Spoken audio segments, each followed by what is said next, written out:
Hello friends, જય શ્રી કૃષ્ણ, જય દ્વારકાધીશ. તો આજે તો જો સવારમાં મારા જેઠાણી મારા માટે બનાવે છે ભાખરી બનાવે છે.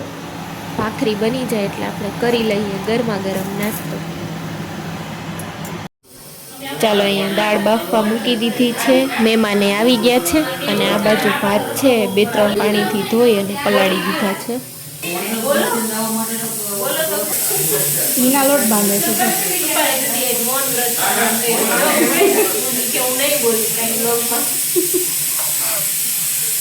હેલો ફ્રેન્ડ્સ, જય શ્રી કૃષ્ણ, જય દ્વારકાધીશ. કેમ છો બધા? સ્વાગત છે તમારા બધાનું આજના નવા વ્લોગમાં. તો જો અત્યારે કેટલા વાગી ગયા છે? 12:15 થયા છે અને આપણે રસોઈ બનાવવાની તૈયારી કરી દીધી છે. કૃપાલી દીદી કેસે મારા બેન અને જીજાજી, એના બેન, મોટા બેન આવ્યા છે અને એમના જીજાજી અને નાનો છોકરો છે એ આવ્યો છે.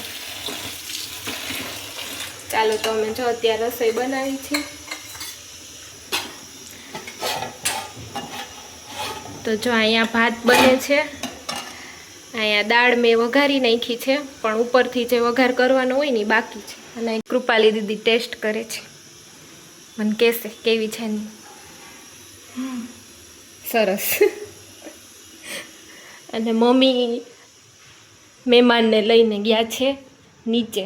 સ્વરું ને બધાય જો દેખાતા હોય ને તો બતાવું. એ નથી દેખાતા, ઓલી બાજુ બેઠા હશે.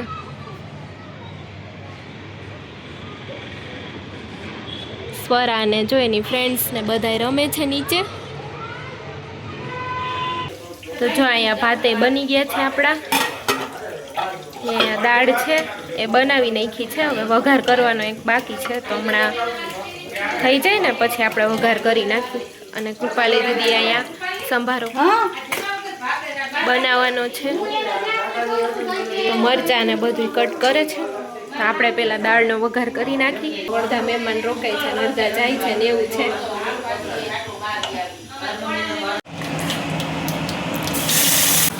કૃપાલી દીદી વઘારે છે સંભારો. સરસ જ છે. એ બ્લોગમાં ક્યારેક ક્યારેક જ આવે, કારણ કે અમે અલગ અલગ થઈ ગયા ને, અડધા ગોંડલ ને અડધા રાજકોટ ને, નહીં એટલે ક્યારેક ક્યારેક આવે ને ક્યારેક ક્યારેક ન આવે. તો જો અડધા ગોંડલ ને અડધા રાજકોટ આવી ગયા ને, તો પછી હવે અલગ અલગ થઈ ગયા બધાય. તો ક્યારેક વ્લોગમાં હોય ને ક્યારેક ન હોય ને. અમારું તો પાછું કંઈ નક્કી ન હોય, ક્યારેક ગોંડલ હોય ક્યારેક રાજકોટ હોય ને આ લોકો ક્યારેક ગોંડલ હોય ક્યારેક રાજકોટ હોય. સ્વરાબેનને છૂટી હોય તો એ આવી જ ગયા હોય, કામે અહીંયા આવી ગયા હોય, એવું હાલ્યા રાખે. વટાણા બટેટાનું શાક બનાવવાનું છે. એ પરાગ ઉઠી ગયા છે તો એમના માટે ચા બનાવી નાખી છે, તો એને હું આપી દઉં ચા. અને પછી આપણે બનાવવાનું છે સેવ ટમેટાનું શાક.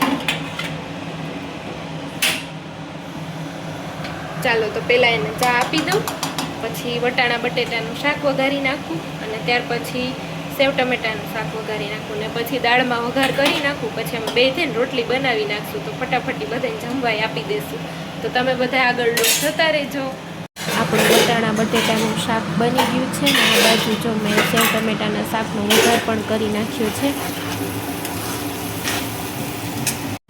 અને ભાઈ લઈ આવ્યા છે તીખા ગાંઠિયા, ખમણ, એની ચટણી ને જો એવું બધું છે કોથળીમાં. પેકિંગ આવે જો રાજકોટમાં ફ્રેન્ડ્સ. અને આ એની 2 ચટણી છે. બહુ સ્પાઇસી હશે નહીં? તીખી હોય ને તો પહેલી વાર ખાઉં છું આ ખમણ. ને કા છે આંબલીની લાગે છે અને ઓલી લસણની હશે તીખી. આમાં સેવ છે તો શાક બનાવવાની છે. ને આમાં શું છે? જાંબુ લાગે છે. જાંબુ છે જો ગરમા ગરમ છે. જો શ્રી ભવાનીના જાંબુ છે. તો ફ્રેન્ડ્સ, જેને જાંબુ ખાવા હોય ને આવી જાઓ ચાલો ઘરે. મને તો જાંબુ બહુ ભાવે હો. તો પાણી છે ને ઉકળી ગયું હતું તો એમાં આપણે સેવ નાખી દીધી છે અને આને થોડીક વાર આપણે કૂક થઈ જવા દઈએ. અને આ બાજુ જો દાળનો વઘાર કરી નાખ્યો છે ને તેમાં ધાણા ભાજી નાખી દીધી છે. વટાણા બટેટાનું શાક એ આપણું બની ગયું છે. જાય રાખો છો પાડો. અને આ બાજુ છે સેવ ટમેટાનું શાક, તો એમાંય ધાણા ભાજીને એવું નાખી દીધું છે. સંભારોય બની ગયો છે. આમાં છે આપણા ભાત. તો જો રસોઈ તો બધી બની ગઈ છે અને કૃપાલી દીદી રોટલી ફેરવશે અને હું અહીંયા બેસી ગઈ છું જો રોટલી વણવા માટે, કેમ કે હું રોટલી વણીશ અને એ ફેરવતા જશે તો ફટાફટી બની જાય ને પછી આપણે બધાને જમવા બેસાડી દઈએ.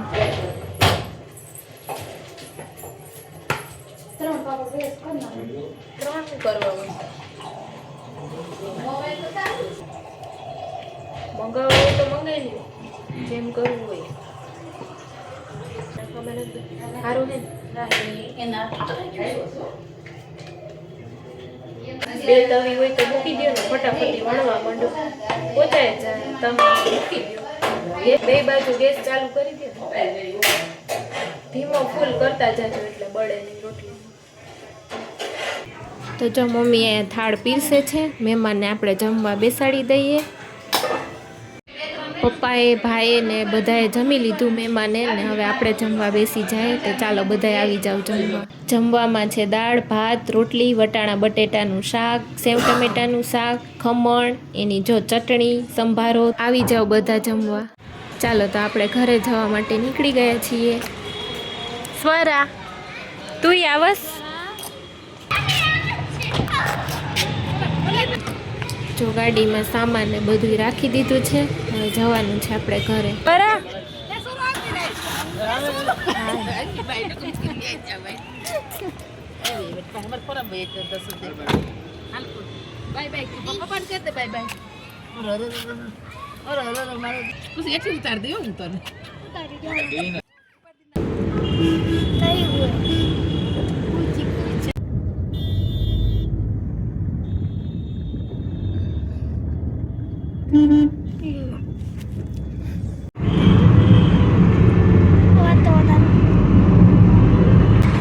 સન્ડે છે ને નીકળવામાં આપણે મોડું થઈ ગયું છે. જોઈએ હવે ટ્રાફિક છે કે નહીં.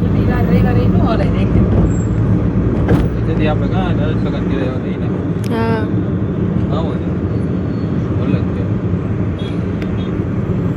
સારું, અત્યારે આપણે રાજકોટ નથી જતા તો જો આવી રીતે આમ ટ્રાફિકમાં હોત.